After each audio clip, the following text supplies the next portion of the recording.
NSC और उच्च शिक्षा विभाग भितर बुझामणा पत्र स्वाक्षरित होती। एनएससी गोटे प्रीमियम इंस्टीट्यूशन विश्वर चारि पांचटी लार्जेस्ट स्टॉक एक्सचेंज रो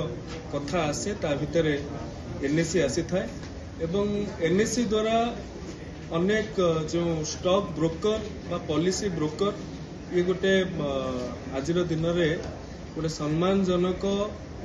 पदवी भाव सम्मानजनक वृत्ति भाव एनएससी द्वारा सर्टिफाइड होगी जो मैंने अच्छा पाखापाखि 1300 रु अधिक ब्रोकर्स माने अच्छा किंतु ता भितर ओडिया लोक मानकर संख्या बहुत कम। आज जो एनएससी रो अधिकारी माने आसीतिले तांको सीनियर वाइस प्रेसिडेंट हूँ कि चीफ बिजनेस डेवलपमेंट ऑफिसर हूँ से द्वारा कथा है कि आम एति जानिलु जे से माने दुई प्रकार कोर्स उच्च शिक्षा विभाग रे छात्र छात्री मानन को प्रदान करिवे एवं सेथिरे सेटा संपूर्ण फ्री ऑफ कॉस्ट रहिबो। स्टेट को कोनोसी फाइनेंशियल इम्प्लिकेशन करिवार आवश्यकता नाही एवं से माने तांकर सीएसआर इनिशिएटिव रे ए कथा को करिवे एवं एथिरे जो फाइनेंशियल लिटरेसी अच्छे जो प्रकार ये कोर्स टी को ये दुईटी कोर्स टी को करा जाइए डिजाइन करा जाइए पिला माने ये कोर्स टी को पठन कले निश्चित भाव में mutual fund adviser financial adviser policy broker stock broker यही भाव में अनेक कैरियर अपॉर्चुनिटी से पाखु मिल पार एवं आपण माने भी एक कथा को हृदयंगम करिथिबे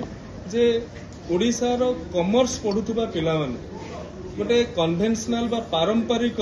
कैरियर ऑप्शन को ही सेतिरे semane जाइथांती एवं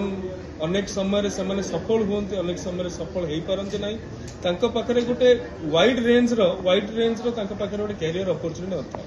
किंतु आज एनएससी सहित बा बीएफएसआई सेक्टर सहित एमओयू स्वाक्षरित कला परे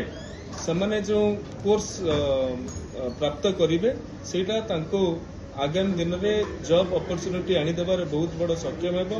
एवं जो बीएफएसआई अच्छंती तांकर भी स्टेट कोऑर्डिनेटर आज आस्तिले जो पिला माने कोर्स करिवे सेमानन को केउ बली भाबरे चाकरी प्रदान करा जिवो से संपर्क रे सेमाने निश्चित रूपे सचेतन अच्छंती। मु आपन गोटे उदाहरण सहित कहबाकू चाहे किछि दिन पूर्वरु आमे बीएफएसआई आ डीओपीटी सहित एमओयू स्वाक्षरित करिथिलु। बीएफएसआई रो 14टी कंपनी माने मध्य एथिरे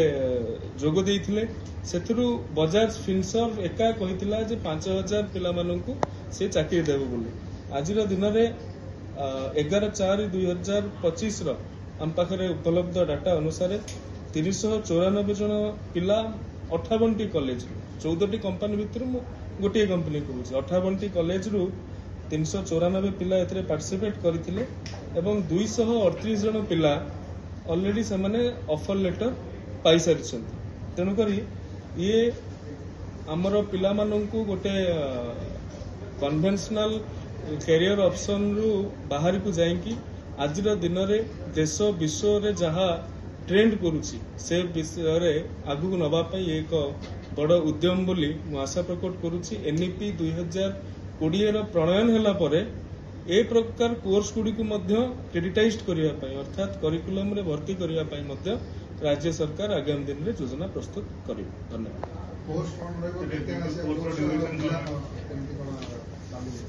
देखंतु आज एमओयू स्वाक्षरित होईछि विभिन्न यूनिवर्सिटी रो कुलपति माने उपस्थित थिले रजिस्ट्रार माने उपस्थित थिले पीजी काउंसिल चेयरमैन माने एवं वर्चुअली 50 रु ऊर्ध्व कॉलेज गुड़िकर अध्यक्ष अध्यक्षा एवं शिक्षक शिक्षयित्री माने उपस्थित थिले। प्रिलिमिनारी आमे जहा विचार करिछु गोटे कॉलेज रो 40 जन पिला एनरोलमेंट कले सेमानंकु in person classroom coaching classroom training दिया जिवो एवं ताहा उपरे कोर्सटा दुई ठाकिया रहिबो गोटे लेवल 1 रहिबो गोटे लेवल 2 रहिबो। लेवल 1 टा होची बेसिक डीमैट अकाउंट केमती खोला जिवो स्टॉक ब्रोकर कौन एथिरे कैरियर ऑप्शन केमती चूज करा जिवो क्यों आधार रे जिबे ये गोटे काउंसलिंग टाइप रो पिला मानन प्रदान करा जिवो एवं जो माने एथिरे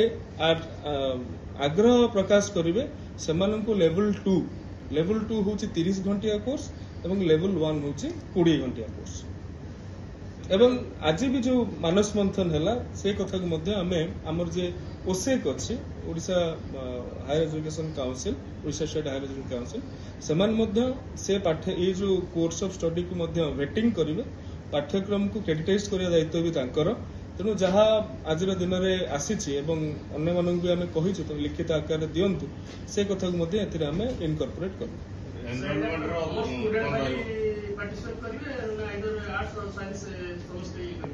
देखो ये हूँ